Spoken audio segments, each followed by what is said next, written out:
So this amazing debate has been going around the Twitter sphere today because Rupert Lowe was invited onto the Newsagents podcast. And undoubtedly, they, in particular Emily Maitlis, had dreams of destroying the far-right racist bigot. And the clip is from a wider podcast. I haven't finished watching it, but this clip is just so worth talking about because he destroys Maitlis completely on the grooming gangs. And she flounders. She shows herself, as I say in my tweet here, to be yesterday's propagandist. The old words of power, and you know the ones, they don't make any impact on him at all. And my God, is she furious. You can feel the tide is turning. You can feel the paradigm is changing and the sun is setting on the way that they do things. So let's watch this together. This is so good. I'm telling you that you are focusing on Pakistani grooming gangs because probably you're racist and you don't believe that there are white perpetrators of the same crime. I want to talk about grooming gangs. So that's the sort of intro hook, but it's good all the way through. You've launched your own inquiry. Alexis J, who, as you know, spent 7 years on a child abuse probe, says she's very unhappy with the politicisation of child sexual exploitation done, in her words, a very uninformed way. Right. So that's, I think, honestly, Alexis J basically covering her ass because of the political environment in which she has to swim. Because you may remember that in 2014, Alexis J released, I think it was the Rotherham Report, on the child sexual exploitation gangs in Rotherham. Of course, they were almost entirely Pakistani Muslim men raping almost entirely English children, trafficking them not just around Rotherham, but around other parts of the country to be pimped out to other men in communities that are just still out there. None of the customers are arrested. The ringleaders are arrested, jailed for 5 to 10 years, and then they're just let out. They're not even deported. And so for her to say, well, I mean, I don't like this being politicized. It's like, well, the reason they got away with this historically for such a long time, and Alexis J's report was done in 2014 about crimes that happened between 2002 and 2006. So why did it take so long to have any kind of investigation into it? And the answer is, of course, politics. Political reasons made this wound fester for such a long time. And for her to say, well, I don't like it being politicized, it's a political issue. What's worse, the deep cut on this is that it's awful what these men did. And in addition to this, they did it for racial reasons, for politically racial reasons. These men were racist against the English girls. They call them, quote, white slags, who are not worthy of respect and therefore could be abused and used and prostituted without, for these men, any moral qualms whatsoever. They wouldn't do it to their own, but they did it to ours. And so this was an explicitly political thing. So I have to say, complaining that something has been politicized when it is expressly political to begin with, I am not overly sympathetic to, actually, as an objection. She's talking about you. Well, she's welcome to her own opinion, as is everybody. I believe in a Britain where everybody should be able to express exactly what they want to. Why is it funny to politicise child exploitation? I don't have any problem. I said she's welcome to her own opinion. But why is it funny? But it's not funny. I mean, He didn't say it was funny. He wasn't laughing at it. He was just saying that she's free to have her opinion and he doesn't agree with it. But you see how immediately hostile and aggressive Maitlis is. She's trying to attack him because until this point, they've actually had a reasonably reasonable conversation. But now the knives are out. And I think she's actually spent a fairly good time disarming Rupert. But he deals with this in his stride. My driver for the rape gang inquiry is that, having looked into it, and it's something which I think a lot of people in this country probably were blissfully unaware of. No, I don't think they were. So, Andrew Norfolk, who was the Times reporter. You can have your own opinion, but he thinks the opposite. Your opinion, but I have picked up the mantle, and as you know, I don't call them grooming gangs. I call it Pakistani rape gangs, because 95% of these people are Pakistanis, and very often from a particular part of Pakistan. That's absolutely not true. So it's 100% true. We can just look at the mugshots. We know that there'll be 12 people, and one of them will be not Pakistani. It's absolutely true, and everyone knows it's true.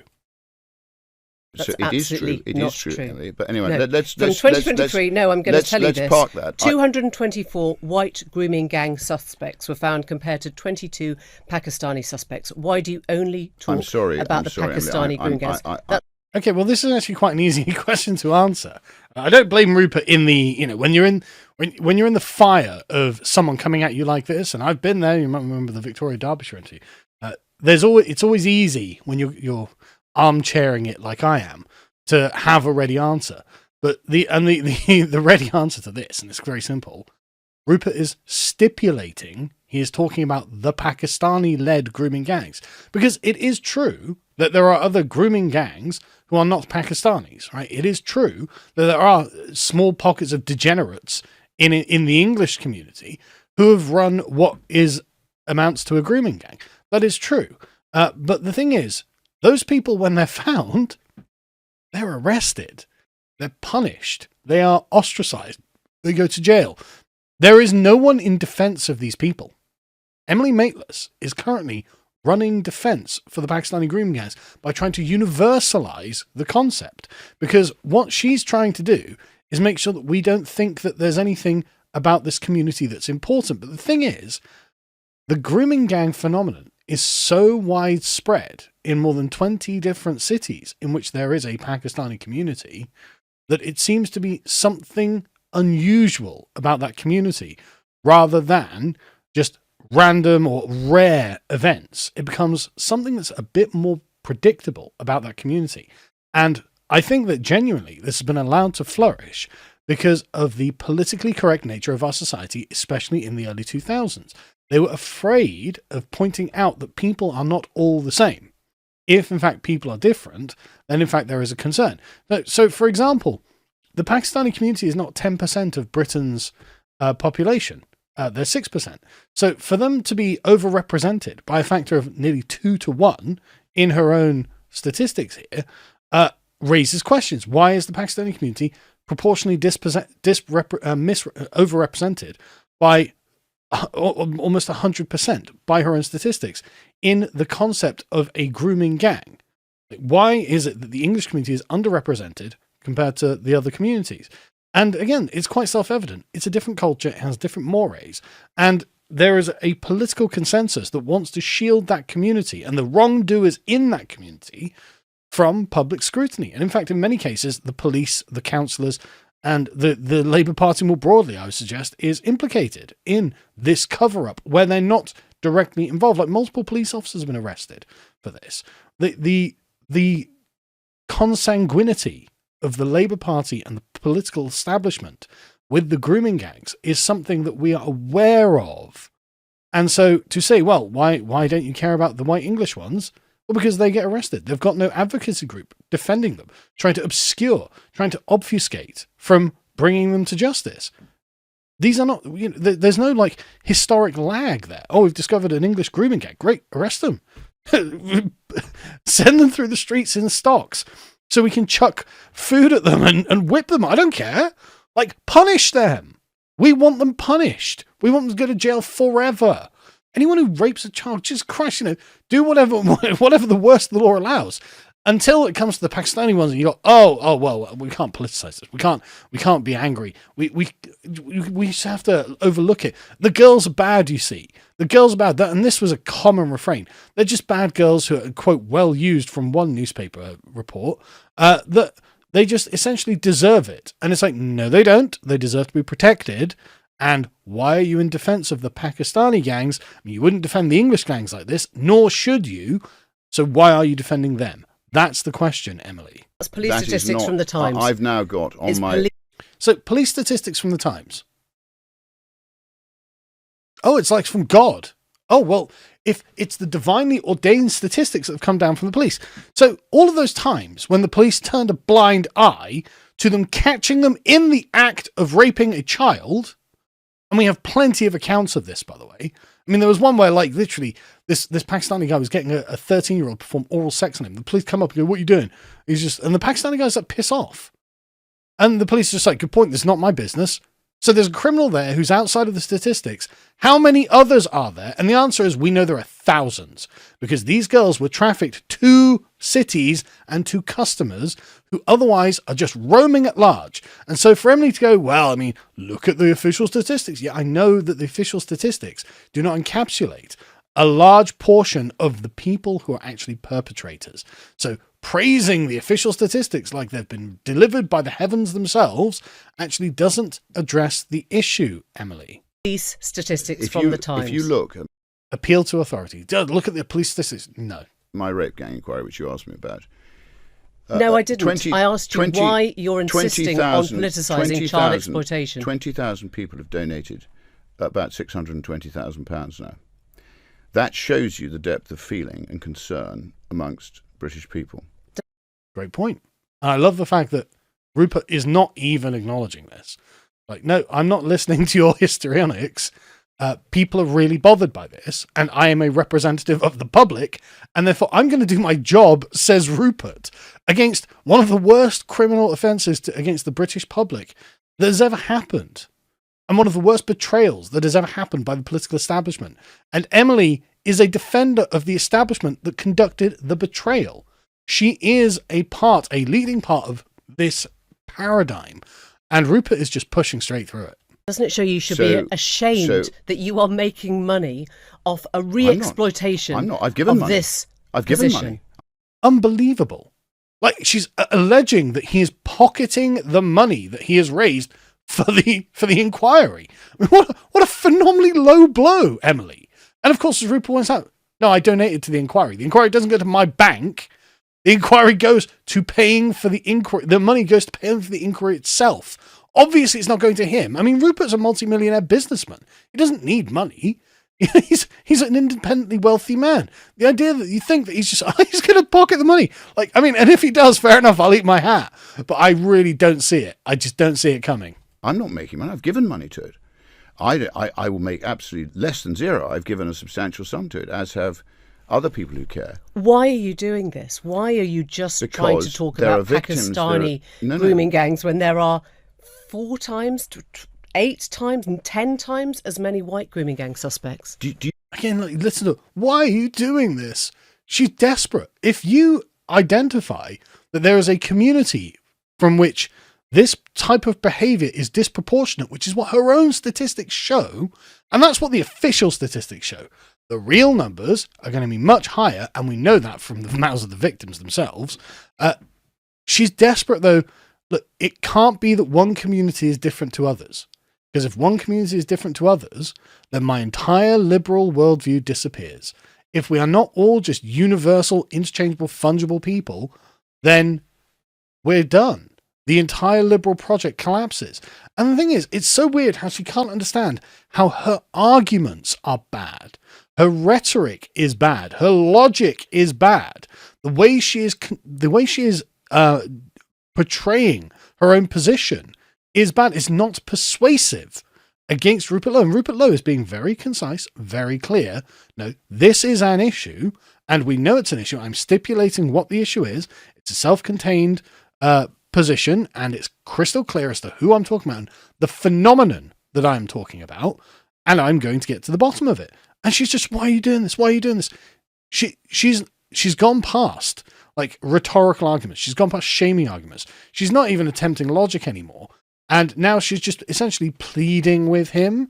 It's just incredible. Incredible performance here. Do you not think, Emily, there's an issue with Pakistani Muslims raping working-class white underage girls? Do you not think there's an issue there? I think there is an appalling issue with grooming when it hits any community and any age. We only ever hear you talk about Pakistani perpetrators. Are you telling me there's no issue? Amazing. I have to universalize it, right? Okay, if you think that, Emily, you can just say yes, because you've already conceded the premise that grooming is bad, and so retreating to the premise, the universal premise of grooming is bad, therefore Pakistani grooming is bad, is logically necessary.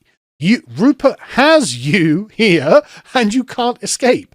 And trying to be like, well, I want to retreat back to the broader premise, that's not going to work. It's actually quite incredible that you are afraid and running away from this.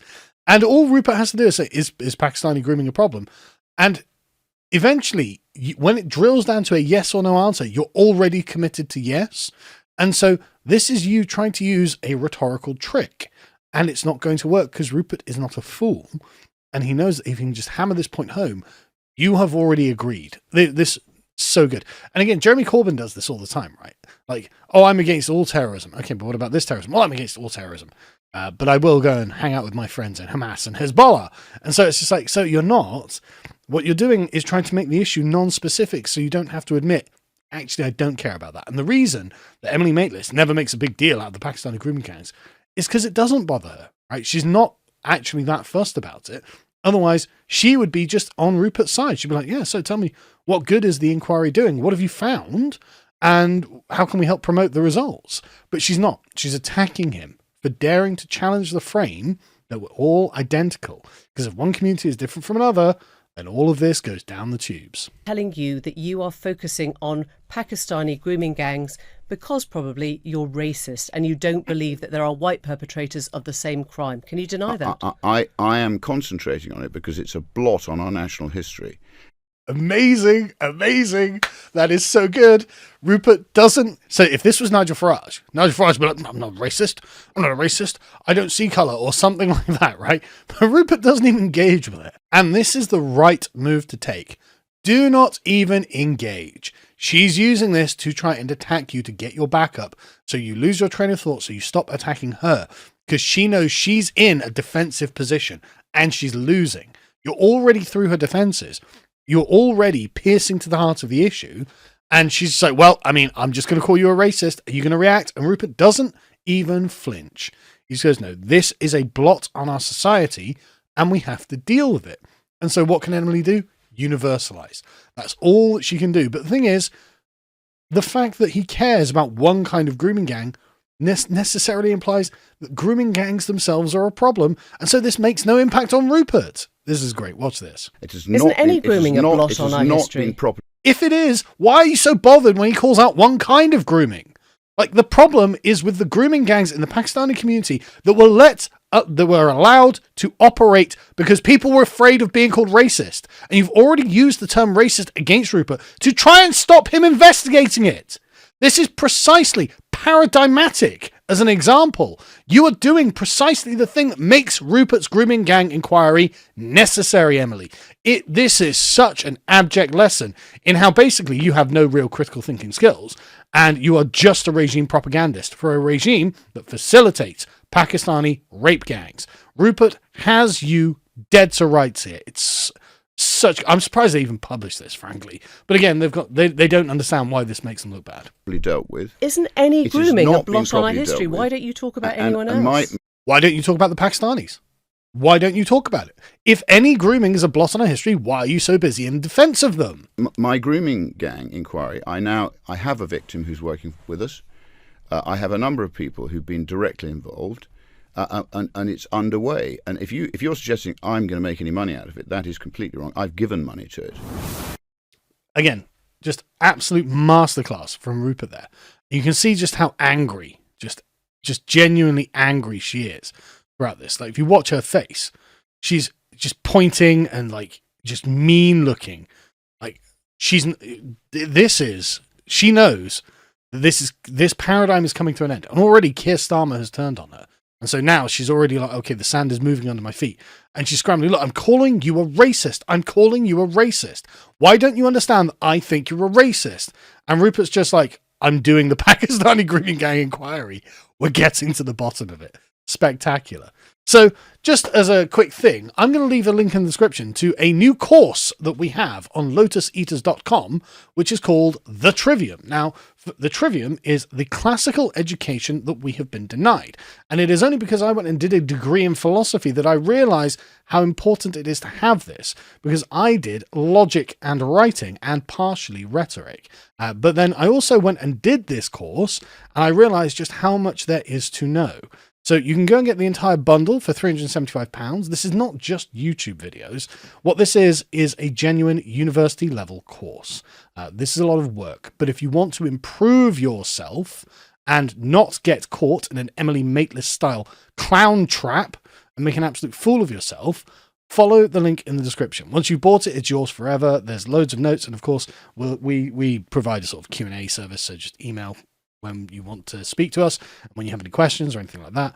This is yours forever, and you can use it as many times as you like. And trust me, this will make you a better arguer, a better writer, a better rhetorician. And so if you ever find yourself in front of an Emily Maitlis, you will be able to own her as well. Link in the description.